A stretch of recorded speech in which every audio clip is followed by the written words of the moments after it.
ሰላም ሰላም ሰላም፣ እንዴት ናችሁ? አማን ነው። ክብሩ ይስፋ ክብሩ ይስፋ። የእናትና የልጁ ምንድን ነው እሹ? ምንድን ነው እሹ?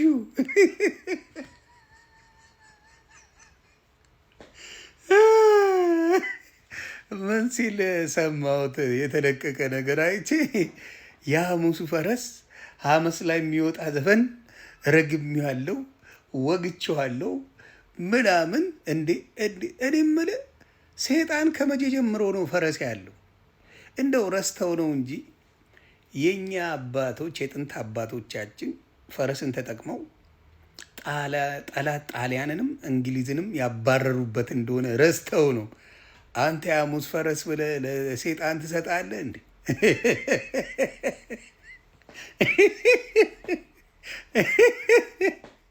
ሌላ ያልካት ነገር ደግሞ አለች። ከ1 እስከ 30 ግብፅ ኢትዮጵያ ላይ አድርጋ ምናምን እኛም ብለን ቀበጣጥረናል፣ እውቀት ሳይኖረን ማለት ነው።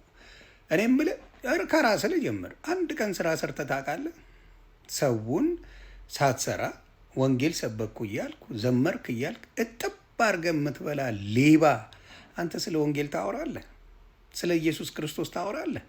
በነፃ ትሰብከዋለህ? የለበስከው ሱፍ ራሱ ከህዝብ የዘረፍከው ብር ነው። ሁሉ ነገር በዝርፊያ የምታደርግ ነው። አንተ አይደለም ከልጅ ጋር ቪዲዮ ይፖስቱላል። ልጅን ራሱ ሙድ እንዲይዝ እያረከው ያሳደግከነ።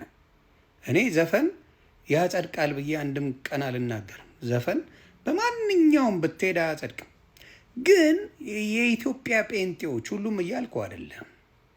የኢትዮጵያ ጴንጤዎች ግን ጭንቅላታችሁ በጣም እየጠበበብኝ ነው። እንደ አሜሪካን ሀገር እኮ እነ 50 ሴንት እነ ቢያንሴ እነ ጄይዚ ሌሎችንም ብታመጣቸው ጴንጤ ናቸው በሙሉ። የአሜሪካን ሀገር ራፐርስ ሴትን የሚሰድብ የሚጠጣ የሚያጨስ የሚገድለው የአሜሪካ ጴንጤ ሙሉ ጴንጤ ነው። አሜሪካ ኦርቶዶክስ አይደለችም፣ ጴንጤ ናት ማጆሪቲው። ጠበብ አድርጋችሁ ጭንቅላታችሁን አይታችኋል። አውሮፓ ላይ ልነግርህ እችላለሁ። በጌታ ስም ሉጢዎች ፓስተሮች አሉልህ። በጌታ ስም የጸለይክላቸው አንተ አሉ፣ የሚያስተምሩ ሚኒስትር የሚያደርጉ ጾታ የሚያስቀይሩ ሴት ለሴት ከወንድ ከወንድ የሚዳሩ አሉልህ እኮ የእኔ አባት።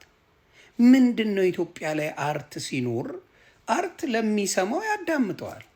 እናንተ ቤትስ ሙዚቃ ደምስሳችሁ አይደል እንዴ መዝሙር እንሰራለን ብላችሁ ሰርቃችሁ?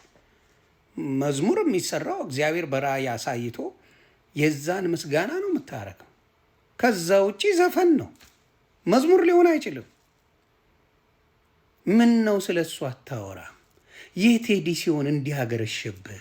ካሙዙ ጴንጤ አይደል እንዴ አንተ? ካሙዙ ከነ ወንድሙ አስጌደ እንደሾ ጴንጤ አይደል እንዴ? ናሁን ፎቴ ዘፈን ያወጣው ጴንጤ አይደል እንዴ? ሌሎችም ስንት ጴንጤ ላምጣልህ? በሙሉ ጴንጤዎች አይደሉ እንዴ ዘፋኞቹ ሙዚቃ የሚያዘጋጁት?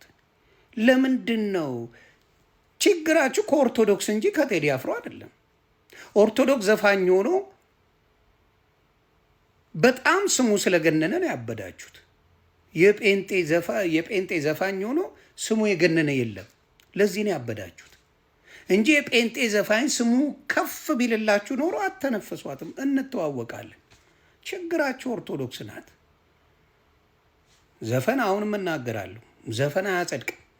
4 ነጥብ። አርት ግን ዓለም ላይ አለ።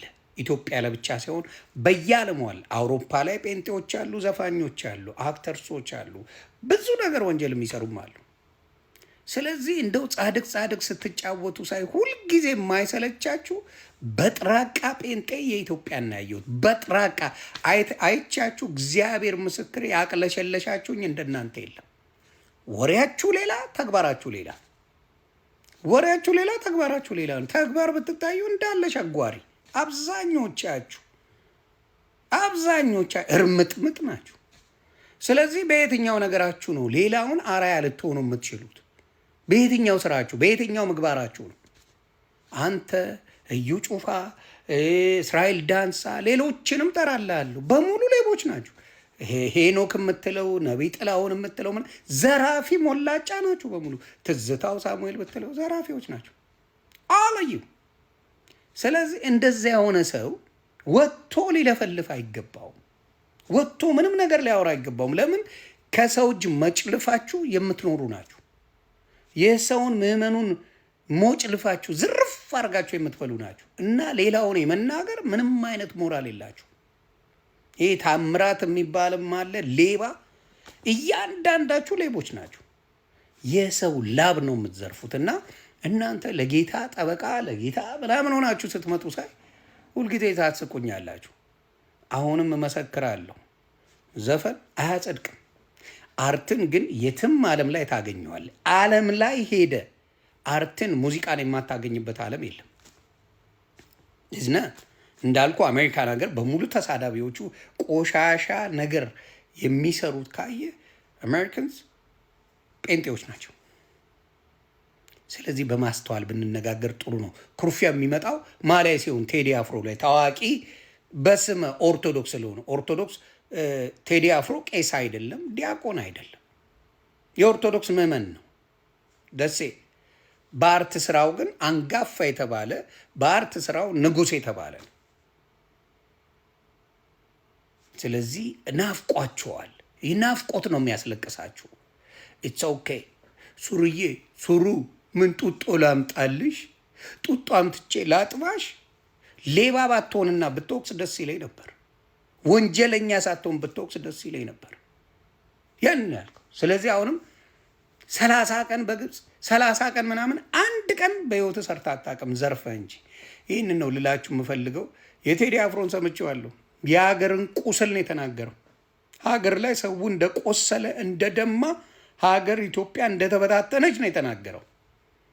ቴዲ አፍሮ ይችላል፣ ምንም ማድረግ አይቻልም።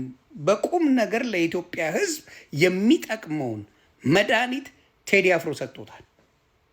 መድኃኒት ስል የፖለቲካውን አካሄድ የዘረኝነቱን አካሄድ በደንብ አድርጎ ቴዲ ገልጾታል። ስለዚህ አንተ ተንሰቅስቀ ማልቀስ ትችላለህ፣ ምድረ ሌባ። ቴዲ አፍሮን ልንገርህ፣ ከእናንተ ሙዚቃ ከጭፈራ ከሌብነት ቴዲ አፍሮን ሰማዋለሁ። ሰላማችሁ ይብዛ ቤተሰብ። መልካም ጊዜ ይመቻል።